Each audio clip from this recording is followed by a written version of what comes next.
Was Sheev, Papa Palpatine, actually racist? Or I guess you'd technically say speciesist or xenophobic, and this question comes from Major ETs, who says, how did Palpatine truly feel about aliens, pointing out that clearly his strategy is built upon underlying xenophobia. Was this an extension of his feelings or a means to secure power? And I think we have to be careful with our wording here, because regardless of what Palpatine actually intended, whether he was relying on tensions to secure power or actually had genuine prejudices, clearly he was xenophobic in some sense, at least in action, and his empire was very, very unfair to aliens. Generally, only humans rose to any sort of power within the empire or its military. Most of the wealth was moved into the hands of humans. Aliens, especially those outside of the core, were often subjugated or even enslaved. And in Star Wars Legends, but not canon, as we see from the story of Admiral Dala, this also extended to women, but that's something canon has generally ignored. But regarding Palpatine's actual prejudices, it's pretty complex. I think the best look we get at Palpatine as an individual comes from the novel Darth Plagas,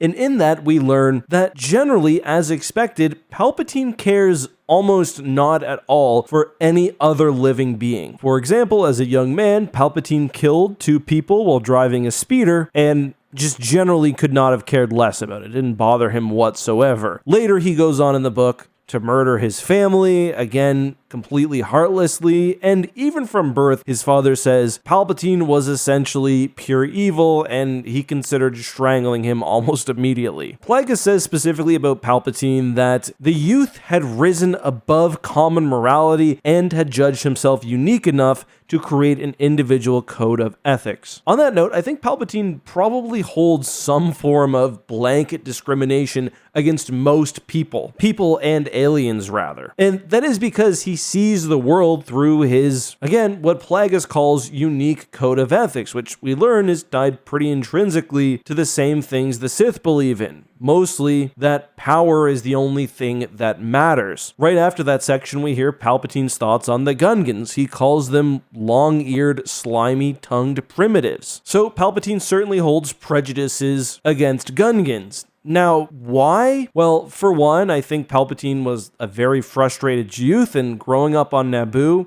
he probably didn't see the Gungans as tools to further himself. I think a lot of the aliens in the galaxy would have fell in that camp, and probably a lot of humans too. I think he would have despised what he saw as weakness, which really means anything unable to challenge him or promote his own ambitions. I think Palpatine also did think himself the ultimate creature, so I do assume he would have naturally been prejudiced against any being unlike him, but I also think that extends beyond just biological characteristics. Like, Palpatine would have hated Ithorians not because they looked different as aliens, but because their love of peace and nature is an antithesis to his own personal views. All that being said, Palpatine often did ally himself with aliens, and I gotta be careful because we're wading into the, oh no, I'm not racist, I've got a Mon Calamarian friend territory, but I do think his partnering with Grand Admiral Thrawn, Mas Amedda, perhaps fathering a child with Sly Moore, indicates that while Palpatine did have prejudices against entire alien species, generally he also had a baseline contempt for everyone, but was willing to elevate those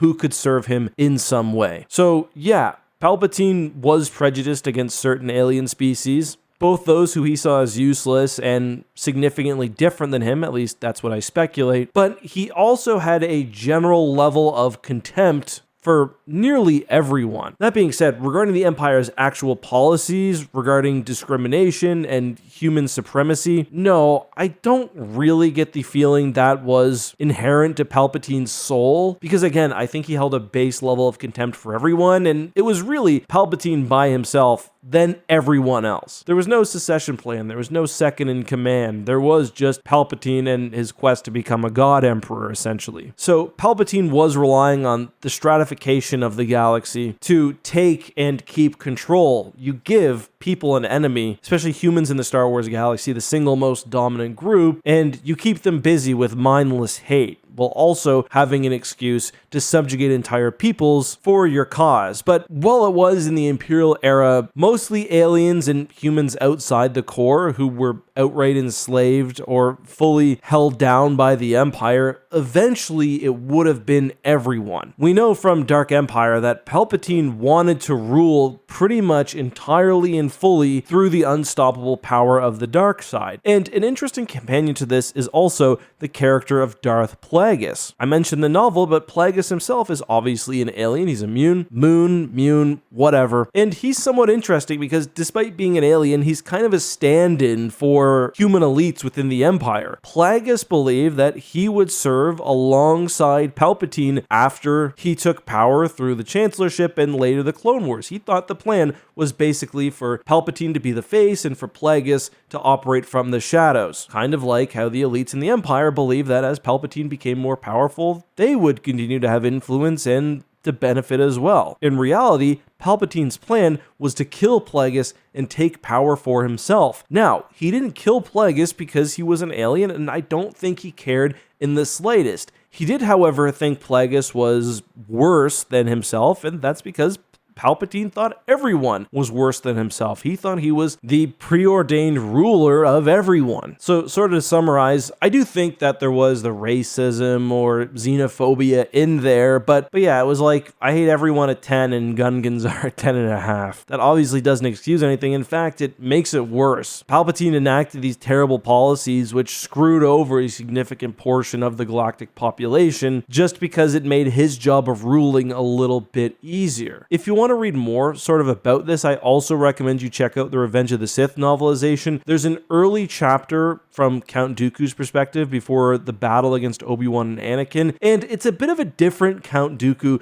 than we know in Star Wars canon, although I guess we got a bit in Tales of the Jedi. Certainly not the grandfatherly figure some believe him to be, where, oh, he just wanted to do what was right, the galaxy and the Republic was corrupt. No. Count Dooku definitely thought aliens and also cyborgs or anyone with cybernetic implants were lesser beings than humans, and we know that he would have pushed heavily for a human-centric empire with a human military and fully subjugated aliens. But he too also believed that he and other Force users were just better. And again, it demonstrates just how Palpatine is different. Maybe he had some of those beliefs too, but it doesn't matter because to Palpatine, regardless if you're the best human, the best species in the galaxy, you're still below him and your head will end up on the floor of the invisible hand as soon as it's convenient. Anyway, I hope you enjoyed this video. As always, leave your questions down below in the comments with the hashtag AskAck. I check them all the time. You guys have been doing a great job supporting the videos, by the way. I really appreciate that, but I'll see you next time. Bye-bye.